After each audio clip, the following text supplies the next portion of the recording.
Okay, so we'll call the meeting to order. By way of roll call, we have 3 members present, 2 absent. We do have a quorum. First item on the agenda is approval of the July 21st, 2020 meeting minutes. All the members were previously sent the minutes. Were there any questions or comments or edits or revisions to the minutes? No, I didn't have any. Hearing none. Do we have a motion to approve? Moved. Did we lose Jason again?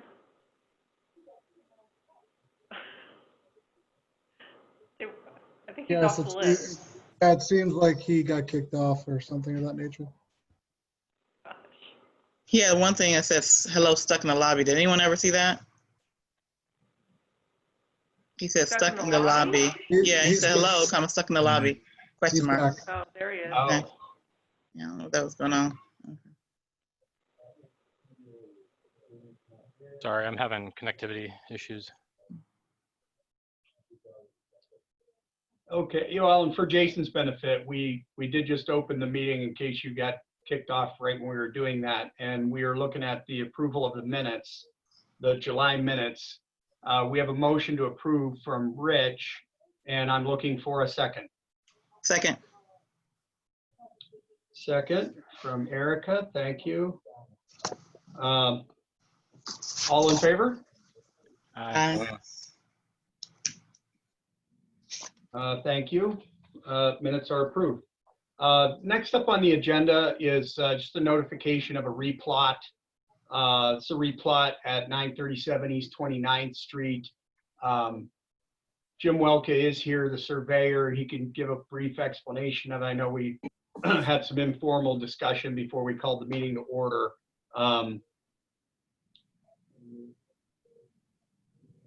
Yeah, this has to do with 2 neighbors on East 29th Street. The Cheesemans accidentally concreted their driveway 1 foot over onto their neighbor, and their neighbor, Christine Frontneck, is willing to convey to them 1.11 foot strip so that the driveway is now 1/10 of a foot clear of the property line.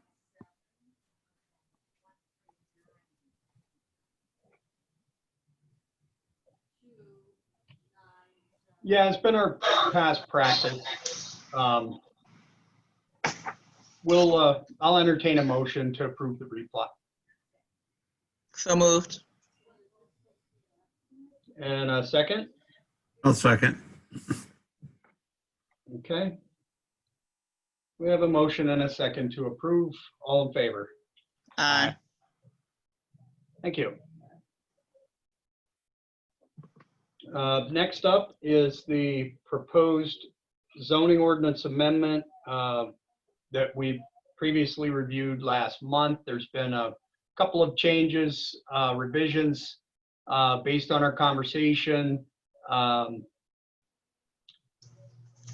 Kathy can add some comments to explain some of the revisions that we made, you know, in relation to like our further review, and also taking into consideration the members' comments. Hopefully everybody's had a chance to review the updated draft, and let's just start discussion.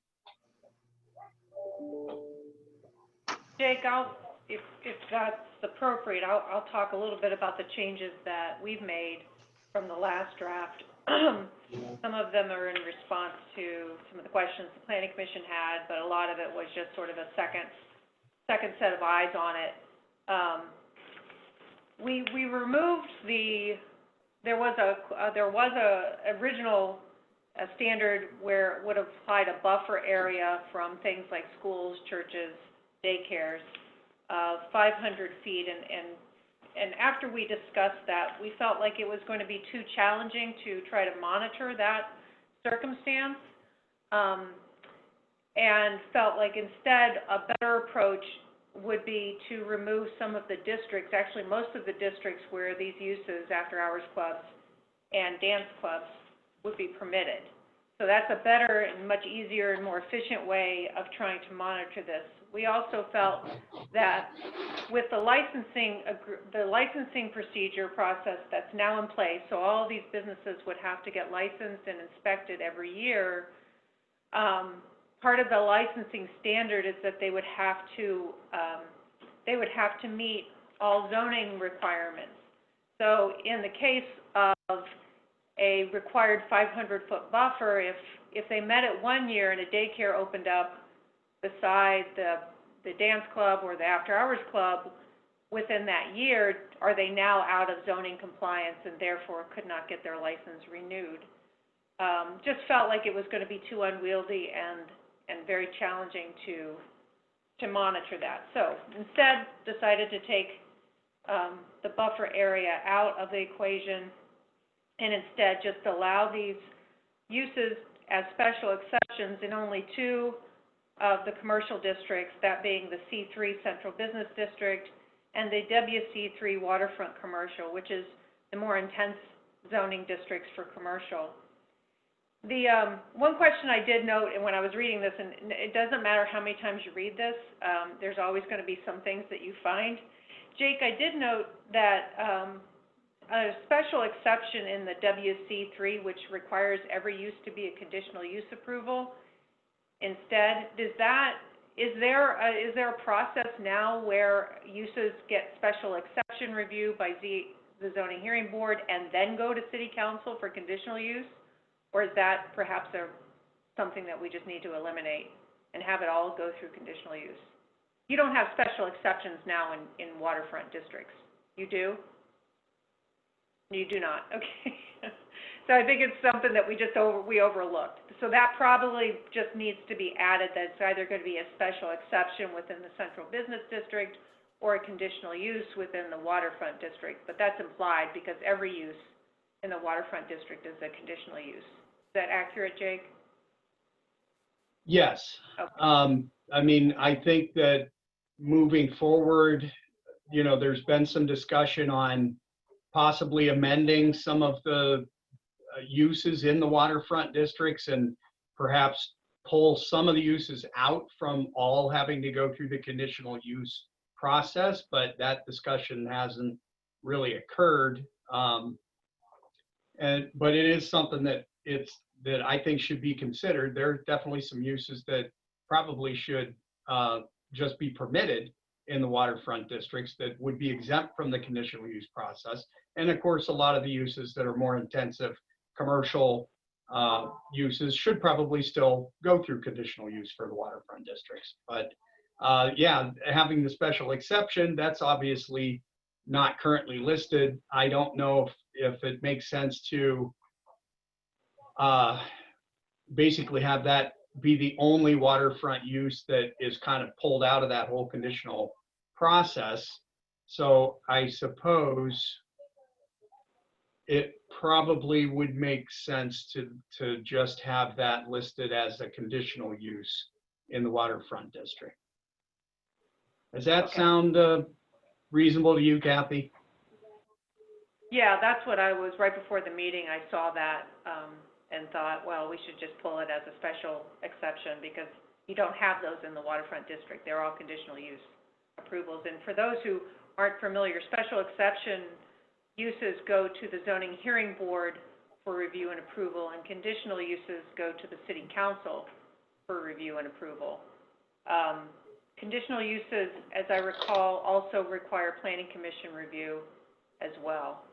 And then this would also get DRC review if it was in a WC3, if I'm not mistaken. Yeah, right. If it was a new building, for instance, yes, it'd go through design review. If it was change of use for an existing building, it would not go through design review, but it would still go through planning commission and council. Okay. So that would be the process for WC3. We'd make that change. You'd probably want to make that change today. And then there was this sort of odd, as we were sort of looking at the entire zoning code, there was this odd language in the non-conforming use section that seemed to, you can see that on, I'm looking at, I think it's page 3 for you. Do you have the ones that show track changes? Is Is that right? That's the one you do. You can see it. It seemed to allow anything that became a non-conforming use in a residential district to automatically change use to special or conditional uses allowed in the RLB district, which is a very long list of uses that are allowed in the RLB district. And one, I think that change needs to be made regardless of this specific amendment.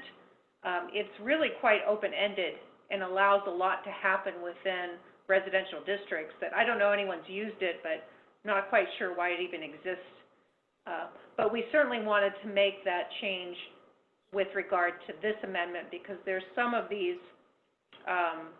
after-hours clubs that will become non-conforming uses because they're in residential districts, and we didn't want to put in their place some other perhaps nuisance use that's now allowed in residential districts. So really the protection was how do we add a higher level of review for residential, or how do we protect our residential districts from the effects of having these clubs within their neighborhood.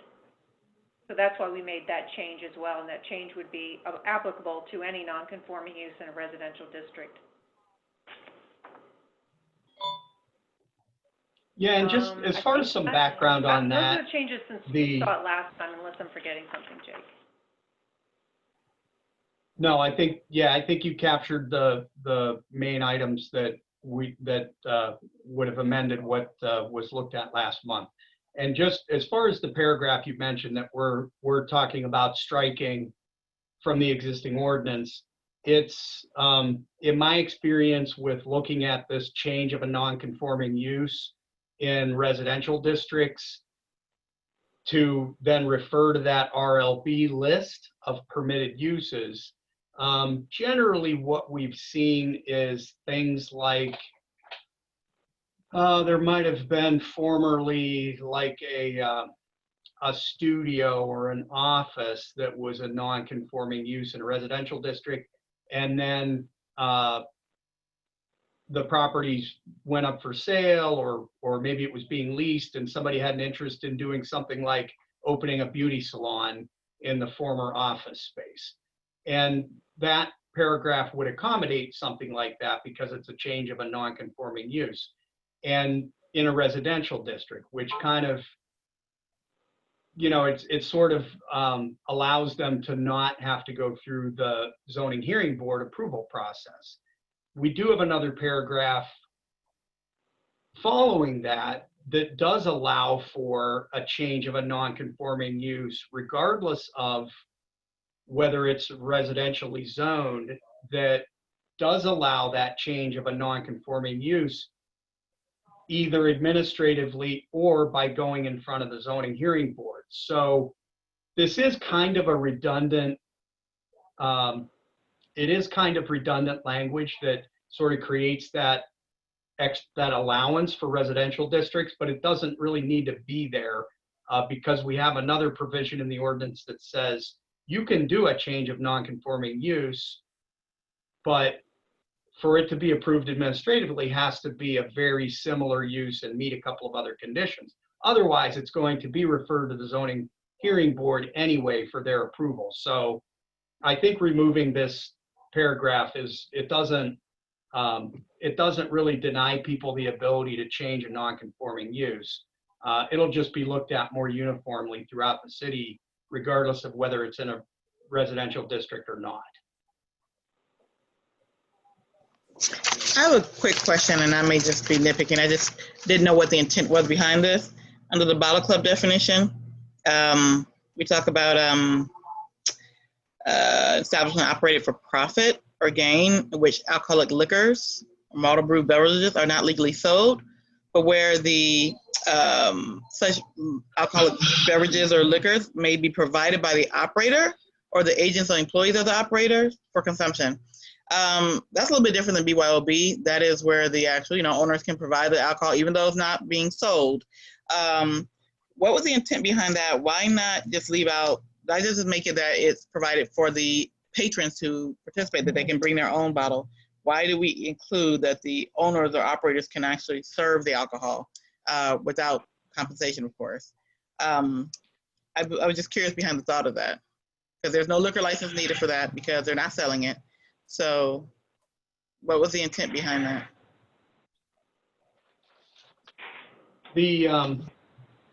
Well, the change in the definition for bottle clubs, we took right out of the current PA code. Mm-hmm. And I think that, and it is kind of an odd thing that you're saying that, I get it, because that's kind of, I think, what everybody's initial reaction to the definition that's in the PA code is, oh, okay, well, wait a minute. Operators are providing liquor, but they're not selling it. But I think how that typically would work would be, as opposed to bring your own, usually, and this is what some of the clubs, what you could argue some folks are doing that we would call a bottle club, is they are providing liquor, but they're not charging people for the liquor, but they're charging them a cover charge to get in. And that's kind of offsetting the cost of literally selling people drinks individually. So I think it kind of covers both scenarios. And I think that's why we were actually provided the definition by the representative of the Liquor Control Board. That's the way to get around the liquor license. Why we felt, yeah, we wanted it to be consistent with the state code definition. I get it. It's an interesting way to get around the liquor license, because what you can do is charge, and I think some areas are doing this.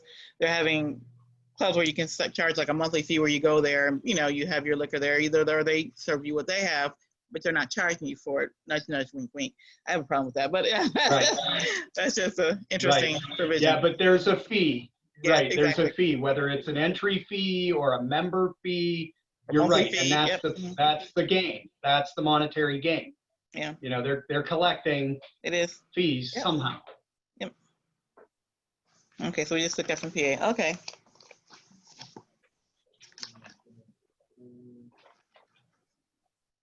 And then, I had another question, but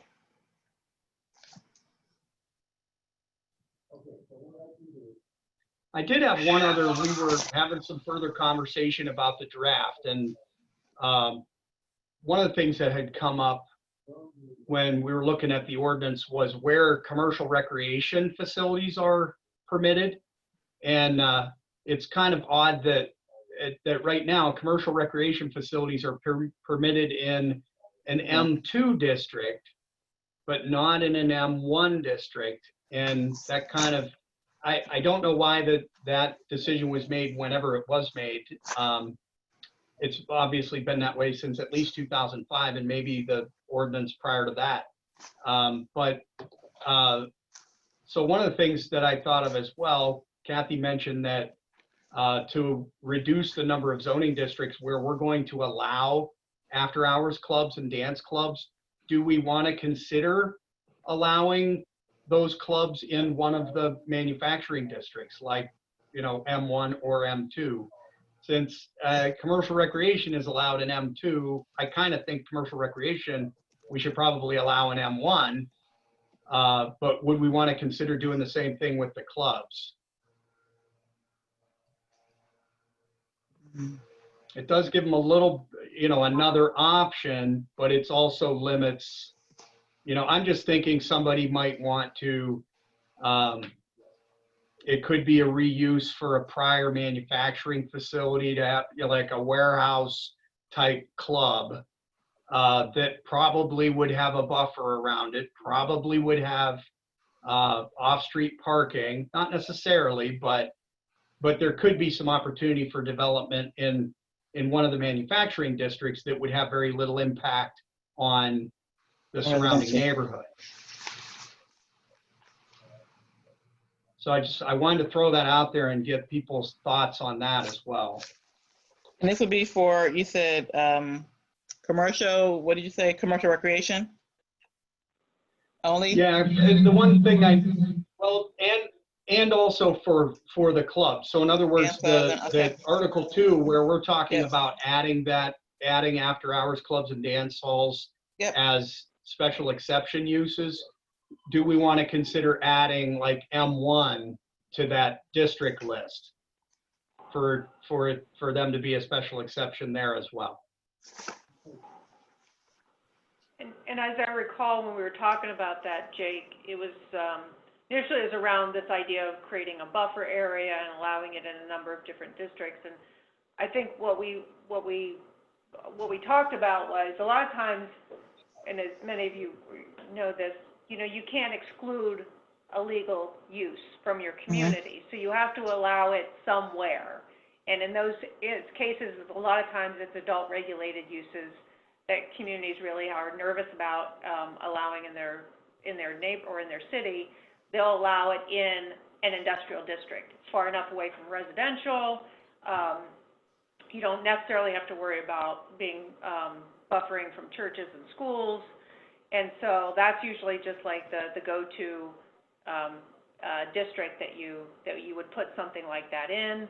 And that's when we sort of came to the conclusion, well, let's just reduce the number of districts that are listed originally. And I think it was following where these community or these commercial recreational uses are permitted, we will allow adult or after-hours clubs in those same districts. But then we realized, let's just cut it back and have it in two. So that certainly doesn't hurt if you wanted to expand and allow other opportunities to exist within industrial districts in M1 and M2.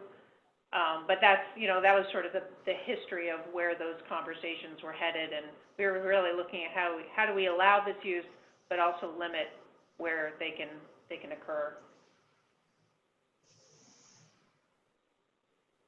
So Kathy, what you're saying is that was pretty much drafted in a manner to not include more districts and include less districts to control the opening of such facilities. Is that my understanding? Essentially, kind of summarizing what you're saying. Yeah. I mean, you could have said, oh, we just want them in the C3s to really just limit to them, and there's still special conditions that would require a higher level of review. But as Jake pointed out, if you wanted to allow more opportunities for reuse of industrial sites, that's, you know, that might be a benefit to put in an industrial district. Just throwing it out there. I don't think it was a critical piece of the legislation that's before you, but just food for thought. Do you think including it would limit the number of and I don't know if we're going to get any, but any potential opposition to this particular amendment or change? Do you think including more areas for them to potentially open up these establishments would limit that? So they're saying you're limiting us to C3 and WC3, but why not put more out there? Like you're telling us we are very limited to where we can open these establishments. And if we say, well, there's M1 and M2 as well, then, you know, find those places as well. I would say based that on, if that's the pushback, then you concede with, all right, we'll allow it in industrial districts too. I would say if you want to be more cautious, then go with fewer districts, and then if you get a pushback, then the compromise could be, all right, we'll have M1 and M2.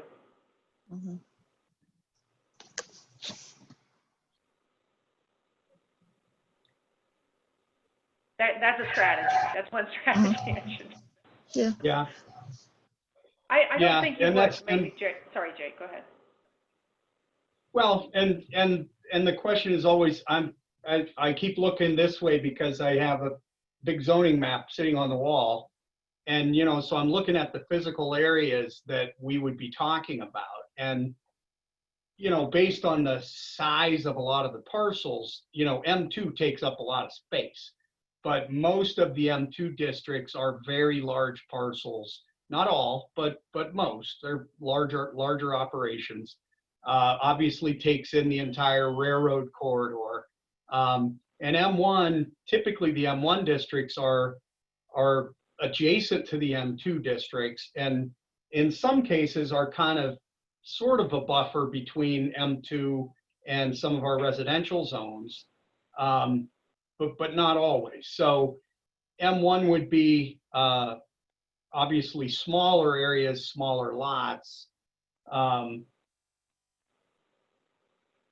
Frankly, as far as, you know, being adjacent to residential districts, it's, you know, you may want to say, well, maybe we do just want to stick with M2 and not M1. Now, commercial recreation as kind of that other sidebar question, commercial recreation establishments, I don't think are very impactful. And if we're allowing them in M2, maybe we should allow them in M1. And since this ordinance is kind of dealing with amending commercial recreation at the same time as adding these new uses, maybe we can kind of kill two birds with one stone there. But yeah, I think maybe adding one or both of the manufacturing districts, yeah, we could either use it as a compromising tool, or say, well, maybe we go ahead and put M2 in now and see, you know, it's never a bad idea to have some kind of industrial reuse opportunities. One of the M2 districts that I'm thinking of is West 12th Street, which there's been a lot of reuse, and there's a lot of mixed use on West 12th, even though it is almost the entire stretch of it is zoned M2. And that, who knows, that might be an opportunity for something that would, where you do have a buffer, at least on the south side of 12th Street anyway, where you do have a good buffer, where it's not going to be butting right up against the residential district.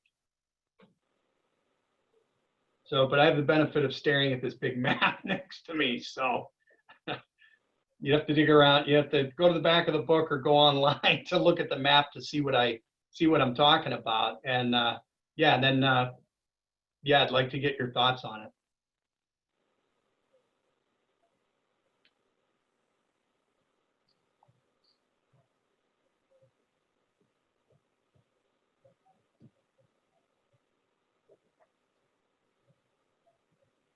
You're muted. It's like tag. Erica, you're muted too. Sorry. Muted. I was looking at a map of the zoning, and I think either option as well. Kathy's option of putting, using it as a negotiating tool. But if there is no pushback, you know, then you're kind of limiting where we can open those particular establishments. Whereas to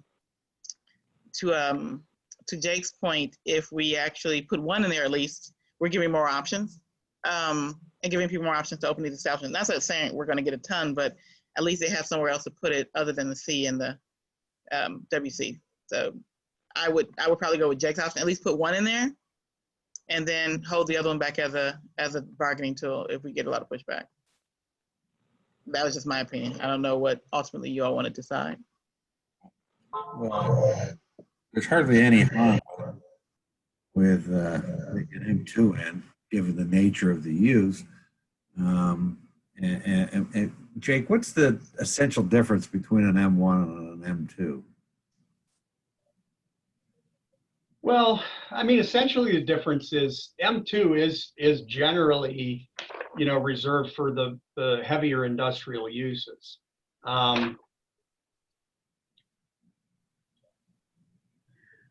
And it would also include any of the light manufacturing uses that are permitted in M1. So in some respects, there's certainly more uses listed in M2 than M1, only because the heavier uses are in there and they're not in M1.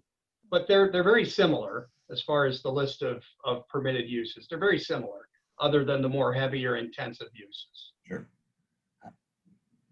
You're talking about down by Green Garden and 12th Street, and I'm just looking at this map. Yeah. Huh. Do they Yeah, I mean, and oh, go ahead. I'm going to say, are there any buffering requirements for either of those from other use groups? I think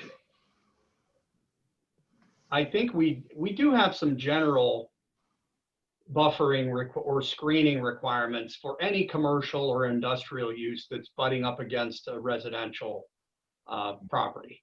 So there's going to be some kind of built-in safeguard to say, you know, you need to do screening, whether it's parking areas, you know, the noise, you know, noise is still going to, you know, there's kind of some built-in safeguards against, you know, those uses being overly noisy, particularly late at night, which kind of goes back to conversation we had last month. You know, some of that is more kind of police nuisance, noise ordinance related, but it's a built-in safeguard to some of those concerns.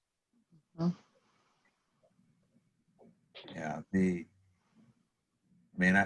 guess I don't have any particular problem with either M1 or M2. I think if there's going to be pushback to locating in any place, it's going to be in the waterfront commercial area, WC3. Just people won't. Yeah, and WC3, and it's basically over in the former IP site. And so it's a relatively small area. It's only a couple of parcels. And then M2 is immediately to the east of it, which is the rest of that property. Right. But, the issue with that WC3 district is immediately to the west, you've got a residential neighborhood. Like I said, to have it in there as one of the special exception districts is okay. I think it's, just based on the nature of the parcels that are there, it's going to be fairly limited anyway. Yeah. Okay.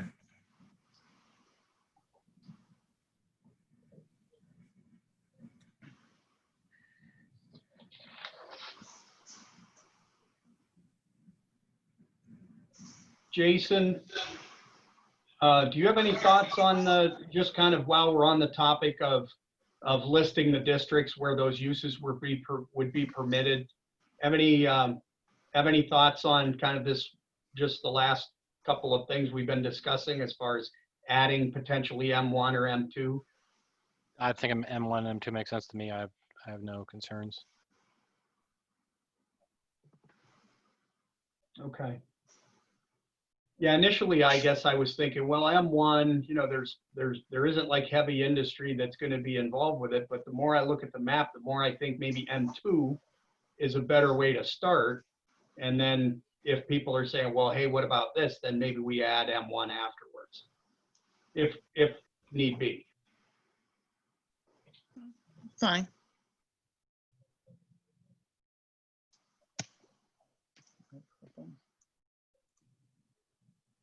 To your point, there aren't too many.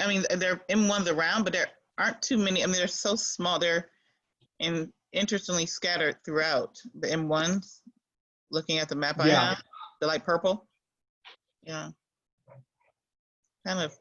Yeah, and I guess my other concern would be that M1 does kind of almost ends up being that buffer between a lot of the M2 and residential districts. So would there be more conflict there as far as using M1 versus M2? Yeah. The city was just not, historically, it seems like it just wasn't, none of this was taken into consideration. So you have this nightclub, or like a strip joint next to a church, next to a liquor store, next to a, it's just all over the place. I noticed that when I got here, one of the things one of my friends said when she came to see me was like, this makes no sense. Seeing the church right next to a fire station, next to a liquor store, next to, it's just, we're not used to that from where we're from. So it was a little bit strange.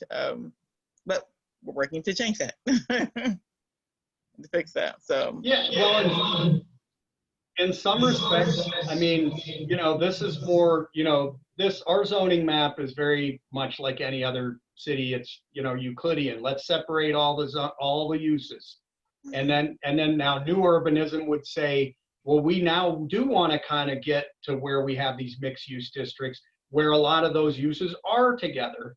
Obviously, separating residential from the school kind of thing, but there's a push of where do you find the right balance there between mixing uses versus keeping them away from each other.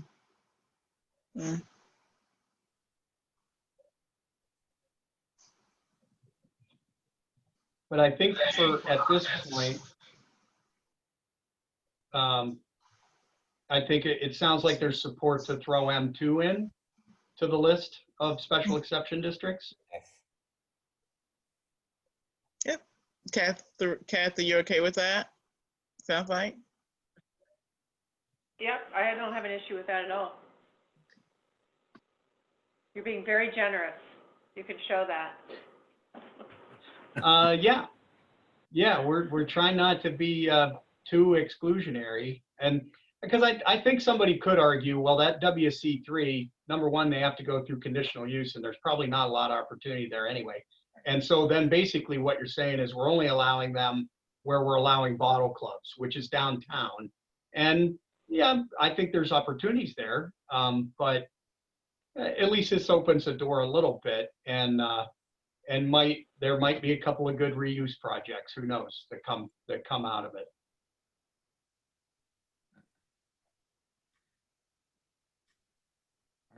Are there any, And I think that helps.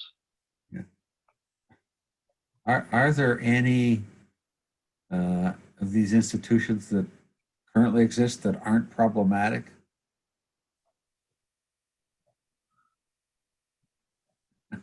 Those would be the ones that we never hear of if there's never any problems there. Okay.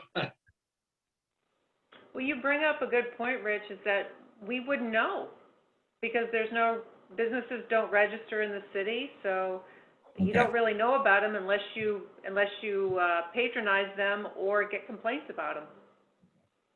Unless there's a change, and hopefully they've come to the zoning officer to make sure that they're zoned properly, but even that doesn't work all the time.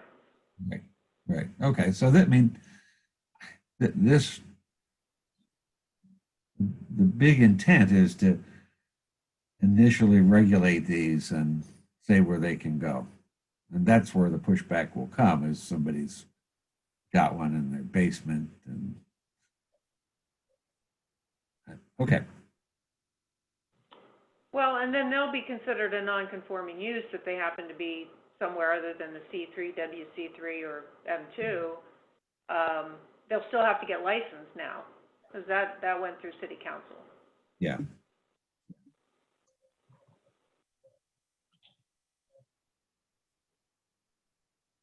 Okay. So are we looking for a motion? Or are you going to take it back and edit it some more for further consideration? Or do we want to, because we're really simply looking and making a recommendation to the city council, correct? Yes. I think the edits were to add the M1, and Yeah. then, is that it? Oh, talk about the conditional versus special use for the WC3. Yes.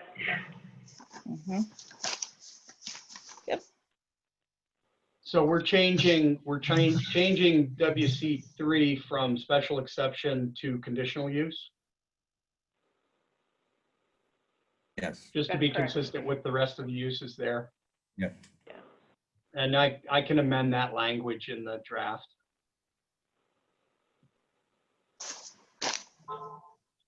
That'll be for all future uses of WC3, right? Not just for this particular, not just for after hours clubs and dance clubs?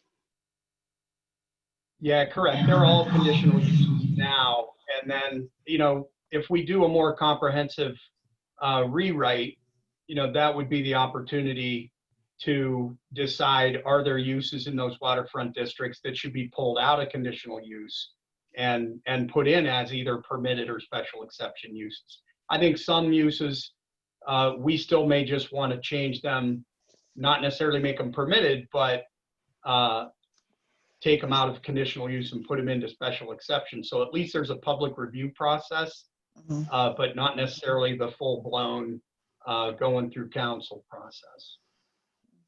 So I think that there's, that's, we've had a working draft going for a while and have some ideas about the waterfront districts on modifying the use tables a little bit to make them a little less restrictive as far as the process is concerned. But that we would do that as part of a more comprehensive update of the entire ordinance.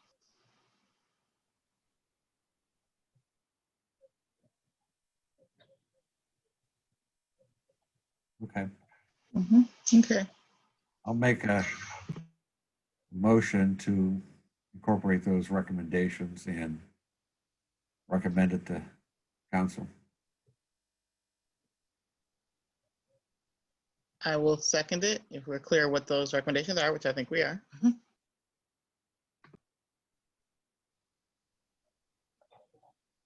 Yes. So just to recap, we would be adding, so for Article 2, that would be amended to list after-hours clubs and dance clubs as special exceptions in C3, WC3, and M2. We would be removing the change of non-conforming use in an R district. We'd be removing that paragraph. We would, as far as Article 3, that would be under, for after-hours clubs and dance clubs, we would be adding M2. So it'd be C3 and M2 as special exceptions and WC3 as a conditional use. And then further down, we remove the buffer language for both clubs and bottle clubs.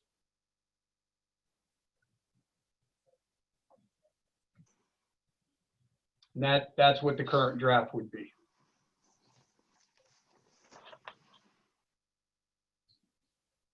So we have a motion and a second. All in favor? Aye. Aye. Aye. Okay, we have a quorum of yes votes for the revised draft. I can prepare that memo to council, and we'll provide them with a copy of the updated draft. And probably, I guess, the last step in that would also be submitting a copy of the revised draft back to the solicitor's office. They were, involved in preparing the first draft, so we'll want to get any further comments from them as well on the revised draft.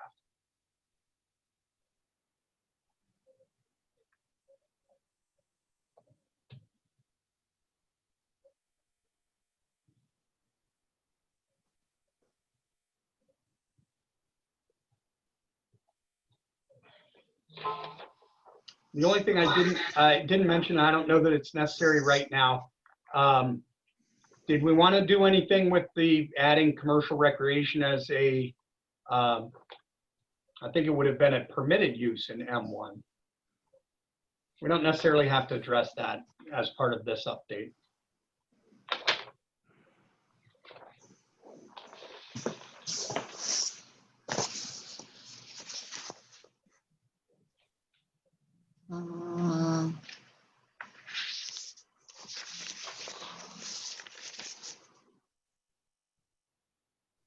Right now, commercial recreation is permitted in C2, C3, and M2. That's my definition. I don't.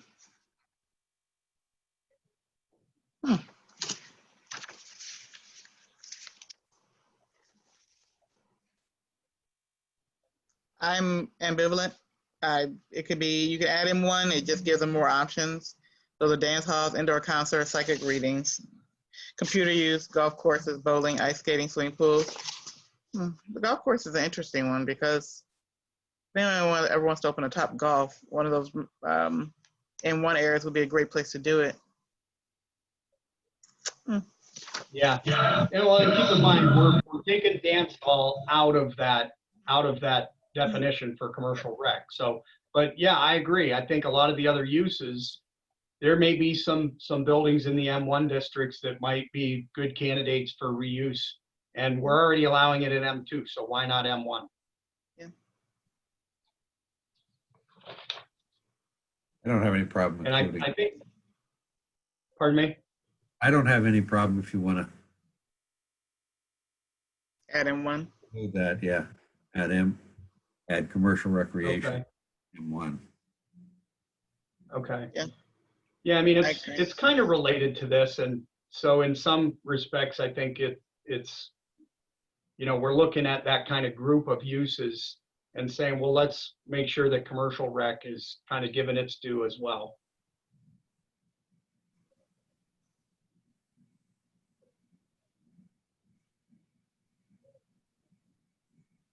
And I can incorporate that into this draft as well.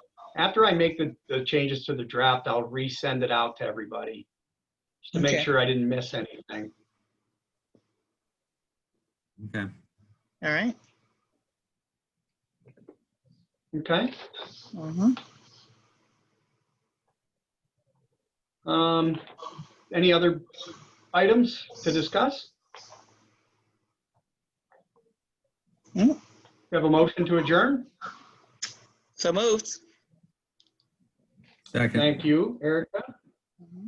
and Rich, and thank you everybody for your participation. I'll get that draft back out to everybody revised.